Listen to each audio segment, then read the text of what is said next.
So hey, we're back with live music. We're at Louder Than Life 2021 here in Louisville, Kentucky. Day 3.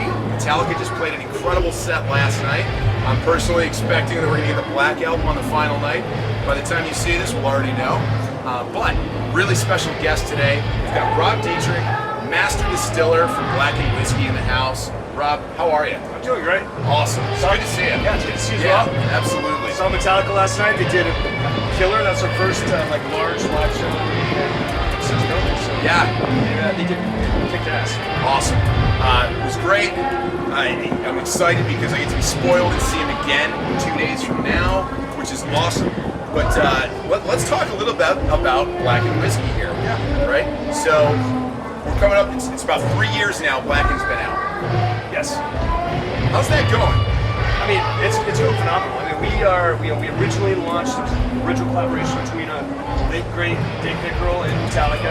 Yep. About 3 months after we launched, that was in 2018. Dave unfortunately passed away, and then they brought me on board shortly thereafter to take over as the master distiller. And we are crushing it right now. We had COVID last year, as we all know, and our numbers were killing. We were up 86% last year. We were up 102% this year. Blackened is flying off the shelves, and there's huge clamoring for international. Yeah, and it's growing. So you started out with this. It's the distribution has grown over time. Yes, right. absolutely. Yeah. You started on the smaller end, and it continues to expand. I would say very quickly.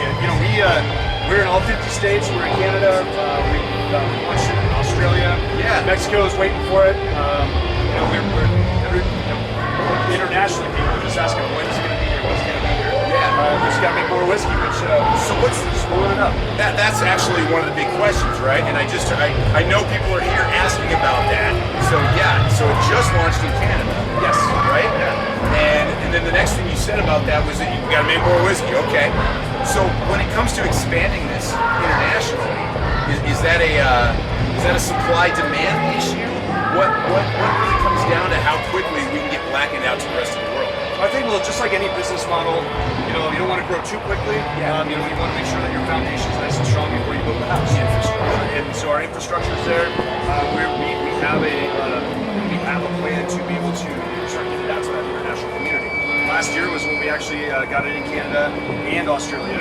So this year we're just spreading the level a little bit more. Yeah. Taking care of the markets in the United States that are our largest markets. That is increasing. So Sure. we want to make sure we take care of those markets first. Awesome. One of the things that I've noticed, just out and about, right? I go to local hockey games in Buffalo, and I see the ribbon for Blackened, right? As a advertising. And there's no tie to Metallica, which I actually, as a fan of Metallica, I'm like, but it's because I kind of want to hear the song, I want to hear Blackened during the commercial. But as a whiskey, what I find really cool is that tells me that the brand is going to stand on its own. Exactly, and that was that's the whole idea. When Metallica came up with the idea to create a whiskey, they wanted to make a whiskey that's going to stand on its own. That's why they didn't want to go to a larger whiskey company and have them make a Metallica line where they slap a Metallica label on it. It was important for them to create a whiskey from the ground up, have a master distiller that understood what a quality whiskey needs to be. Yeah. And just like everything Metallica does, they throw 1,000% at all their production. They take it very seriously. So they wanted to make sure that whatever they were creating, whatever their whiskey was, they wanted to make sure that it was 100% the highest quality possible. Yeah, and I get that because they were upfront about that from the beginning. Yes. Right. That's a band and a brand that's been around for a really long time. Yes. And so when Blackened launched, it was all about, hey, this is going to be a quality whiskey, and this is the way we're going to go about it. And 3 years in, it really feels like they have not strayed from that one bit. No, not at all. And of course, people who know Metallica, they're going to recognize the word Blackened as being, they're going to recognize that as being one of their songs or also their record label. But if you were a whiskey enthusiast, you're going to associate the word Blackened with our black noise sonic enhancement process, or the black char in the barrel, or the black brandy barrels that we use in our cask. Okay, let's talk talk a little bit about that. I know the biggest fans of this brand, and again, coming as a Metallica fan coming into it, know this process, at least on the surface, right? That you use sound to kind of enhance it. But like, talk about that a little bit, because I think that's really cool. Yeah, it's awesome. What I love about it, I'm a whiskey nerd first and foremost, right? Okay. I'm gonna dive into the terroir, the grain, the water, and all these elements of how the whiskey is made. But the sonic enhancement process was something. I was in the music industry for 10 years before I was in whiskey business. Yeah. So I know sound. I know what the vibration of sound does. If you're at any concert, especially this one with the cloud bass going on right now. Yeah, I hope this is coming through. Yeah, you're gonna feel that in your chest. So that's what we did. We're mimicking that vibration by using. We actually approached Meyer Sound, which is the company that creates that wall of sound for Metallica. Okay. All their proprietary speakers, their sub-amps, everything, their subwoofers are created by Meyer Sound. Okay. Meyer Sound created a proprietary device for us to use to play music, obviously Metallica music, at a very low frequency, between 4 and 11 hertz. So we've got that very low frequency, which creates vibration, rapid vibration. Yeah. So for example, if you look at the front of the bottle here, Yeah. that's a visual image of a sound wave. Yeah. So these are all peaks and valleys, and that's all motion. That represents motion. Yep. Up and down.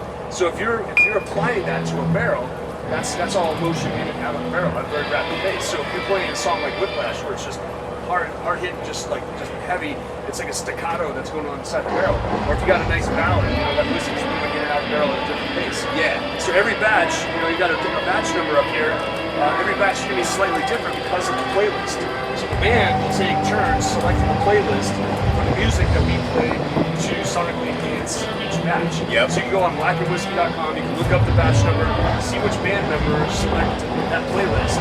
There's a little Spotify icon next to it. You can take a photo of it, and you can actually populate that playlist on your Spotify and listen to the very playlist that was used to sonically enhance the batch of whiskey you're drinking. That's really cool. It's awesome. It's a great interaction with the consumer. And another little Easter egg here. This is an actual sound wave of James Hetfield singing the word Blackened. Really? So that's an actual visual of his voice singing the word Blackened. Modern recording or off the original album? That's a good question. I don't know. Okay, all right. No, that's fair. That's kind of in depth, right? But that's cool. No, that's really neat, and that's something neat to hear. Is there a future where Blackened is the type of distillery, right? We're in Louisville right now. Driving here, we pass 3 distilleries every day on our way into the venue.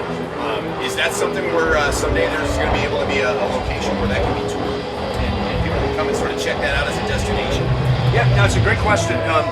So right now we're doing our production in upstate New York. Yeah. We are actively looking for a place to build our own distillery, be able to really kind of make the sonic enhancement process interactive, so that the general public can come in, try some of the whiskey, try some of our innovations, and see that sonic enhancement process, see how we do it. So we certainly are looking for a place. Now, how big of a scale does each of these have to take? Like, so we're looking at 121 here, is that right? Right. Yeah, I thought that's what I saw before. So when you decide to do that, and you have a playlist, like, how much whiskey is really getting hit with that same playlist every time? Everything that's in that batch. Yeah. So every barrel that we're using for in that batch, while it's in the black brandy barrels doing its cast finishing, that's where we're doing the sonic enhancement. Okay. So during that process, that's when it is playing on the loop 24 hours a day. And we'll do a cast finish anywhere from 2 weeks. Okay. All right. So, and that's obviously, that stuff's getting out there. You're talking thousands of bottles of that for every playlist. It's correct. It's getting out there. Just because as we're standing here, and again as a total geek and fan, I'm thinking to myself, how cool would that be to just like custom build a playlist and say, I want a bottle like that. Is there a future for that? It's possibly at some point. We've talked about it. Certainly talked about it. It's been primarily the band. Yeah. Doing that. I was very honored to be able to select a couple playlists as well. When we did our Batch 100, we released a 2 vinyl record box set I have that. Oh, you do? I Nice. do. Yeah, I had a lot of fun going down the Metallica rabbit hole on that one. I was like, just digging through their entire discography, trying to find, some of the older stuff, like the live shows. Yeah. So I was thinking about it. If Metallica music, every batch is slightly different because the playlist is a little bit different. If I was throwing in some live songs in there, not only is the Metallica music sonically enhancing that whiskey, but that roaring voice of the fans are also a part of sonically enhancing that whiskey at the same time. That's really cool. So I had some fun with that. A lot of songs I picked that meant something to me when I was in high school, or meant something to me, in every aspect of my life. When I was in the military, we listened to "Justice for All" when we were deployed. As you should. So yes, exactly. It was very fitting. So for me, I selected songs like that. I dedicated to them. I got to dedicate those songs to some friends, to family, to some of my army buddies. Yeah. And so it was very cool, and it'd be cool at some point. We talked about. I think the band was on Howard Stern last year, and Lars was he was talking to Howard. He's like, you should pick up a playlist. So there's going to be some things where we can have some future projects. Sure. That's cool. Fun fact: you talked about your background in sound and everything like that, and I know we were talking a little bit yesterday. So the very first time I saw Metallica was '96 or Lollapalooza tour. Right. And you were working that. Yeah. Well, Full circle. I didn't work the whole tour. I just worked. I worked the show in San Jose. Yeah, but that's cool. Yes. Yeah. No, it was full circle. That was the first time I had seen them live as well. That's amazing. Yeah. That's amazing. So, and you were in prior to that in the military. Correct. Yeah. So I was in the Army '92 to '95, and then I got out, that's fairly shortly afterwards. I got into the music business. I was working for Bill Graham Presents in San Francisco, and that's how I ended up working that Lollapalooza that Metallica. Yeah.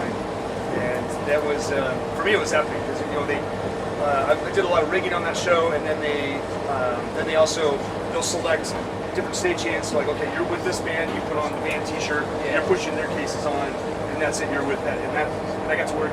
I got to be the guy pushing the Metallica cases on. Shortest at straw. the time. Right? Yeah, exactly. So I was stoked about that, and then and I love full circle years later. They I'm getting to work with the band again in an entirely different capacity. One that I'm very honored and humbled by, and absolutely, I love making whiskey. Love working with Metallica. They've all been very welcoming in as family, and just very grateful. That's incredible. That's 20 years ago. Hell, 10 years ago. Those were two things you would have never thought would come in the same sentence. Yes. Yeah. Right? No kidding. But here we are. Right? Yeah. That's really awesome. That's really awesome. So, looking forward to some great stuff coming up over the next few months too. You guys are going to be at all the other festivals that Metallica's playing at over the next couple months here too, right? You got Welcome to Rockville in Florida. You've got Aftershock in California. And then really looking forward, I'm going to be making a trip out to San Francisco in December for some really awesome 40th anniversary shows as well. It's going to be epic. So I know we'll be drinking out there, Rob. I look forward to seeing you again in a few months then. Appreciate your time today. Thanks so much. No, cheers. Always a pleasure. Indeed, likewise.